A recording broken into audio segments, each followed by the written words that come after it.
अस्सलाम वालेकुम रहमतुल्लाहि वबरकातुहू जी। मैंने आज बनाया वाइट चना पुलाव। और ये ऊपर जो रेड रेड सी आपको साबुत मिर्चें नज़र आ रही हैं, मेरा अपना पंगा है। मेरा इनके बगैर दिल बिल्कुल भी नहीं लगता ना। खड़े मसाले डालने हैं, प्याज को थोड़ा सा ब्राउन किया था। ये 3-4 खड़े मसाले डाले हैं, आपने भी यही डालने हैं। दालचीनी है, बड़ी इलायची है, काली मिर्च और ज़ीरा। फिर मैंने उबले हुए चने डाले हैं। चनों को मैंने अच्छी तरह ऑयल में एक बार फिर से पकाना है। इतनी देर पकाना है जब तक ऑयल ऊपर नहीं आ जाए, तब तक आपने भी पका लेना है। फिर साथ ही मैंने जड़ा मिर्च डाली है, कुटी हुई लाल वाली मिर्चें डाली हैं। साथ ही थोड़ा सा मैंने थोड़ा सा कुटा हुआ धनिया अच्छी तरह कूट लेना। एक तेज़पात है, नमक डाल लिया है और बहुत ही कम स्पाइसी के साथ मैं इसको बनाने लगा हूँ। अब मैंने इनको ना कर लेना मिक्स। अच्छा, वीडियो बनाने में मुझे बड़ी टेंशन हो रही थी। एक हाथ में मैंने मोबाइल पकड़ा हुआ था और साथ ही मैं वीडियो भी बना रहा था। मेरा अभी सेटअप मैंने क्लोज़ किया हुआ है काफ़ी देर से, 1 साल से। अब इनको मैंने पका लेना है अच्छी तरह। फिर इसमें मैंने डालना क्या है जी, दही डालना है। दही को भी मैंने अच्छी तरह इनके साथ मिक्स करना है। दही मैंने डाला है इसमें तकरीबन तकरीबन 200 ग्राम, 1 कप या 1 प्याली के आसपास था। और इनको अच्छी तरह जब तक दही भी अच्छी तरह मिक्स नहीं हो जाए ना, तो तब तक मैंने इनको पका लिया था। अब इनका ऑयल ऊपर आ गया, आप देख सकते हैं। आपने भी सेम मेथड के साथ ही पकाना है। और टेस्ट इनका देग से ज़रा भी अलग नहीं, देग से भी ज़्यादा होगा। और थोड़ा सा मैंने डाल लिया पानी मैंने वो वाला भी यूज़ कर लिया जो चने मैंने उबाले थे। और थोड़ा सा मैंने अलग से जो मुझे कम लग रहा था चावलों के हिसाब से। अब ना आप सबसे माजरत, मैं एक हैंड से वीडियो बना रहा हूँ। चावल डाल लिए हैं, चावल डाल के थोड़ा सा मैंने इनको कर लेना है ऊपर नीचे। अल्ट पल्ट करने के बाद इसको हमने करना क्या है, ऊपर ढाँपना बिल्कुल भी नहीं।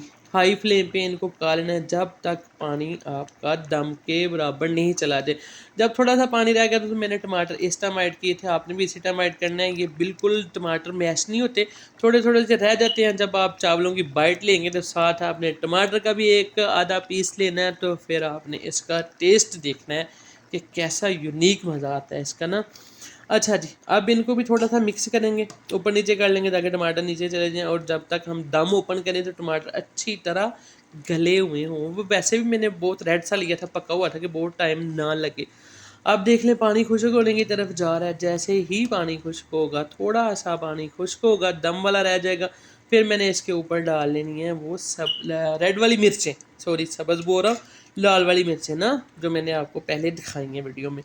अच्छा जी, अब इसी तरह मैंने कर लेना। और फिर मैंने इसको करना क्या है, मिर्चें लगाने के बाद, ऊपर डालने के बाद फिर मैंने इसको ना कवर कर देना है।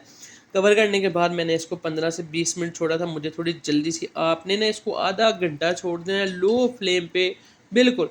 फिर 5 से 10 मिनट आप फ्लेम बंद करके छोड़ना है। और इनको हिलाना बिल्कुल भी नहीं है ना, हिलाएंगे तो फिर चावल ज़्यादा टूट फूट जाते हैं, तो चावलों को टूटने से बचाना है। अब करते हैं इसको कवर और वेट करते हैं इनका पकने का, एकदम कंप्लीट होने का। अच्छा जी, अब हटाते हैं दम। मैं ले आया हूँ रूम में और देखें अल्हम्दुलिल्लाह अल्हम्दुलिल्लाह कितना प्यारा सा लुक है। मैंने थोड़ा सा सब्ज़ धनिया इनके ऊपर गार्निश कर लिया था खूबसूरती के लिए, और इसका कोई चक्कर नहीं है, कोई सीन भी नहीं है।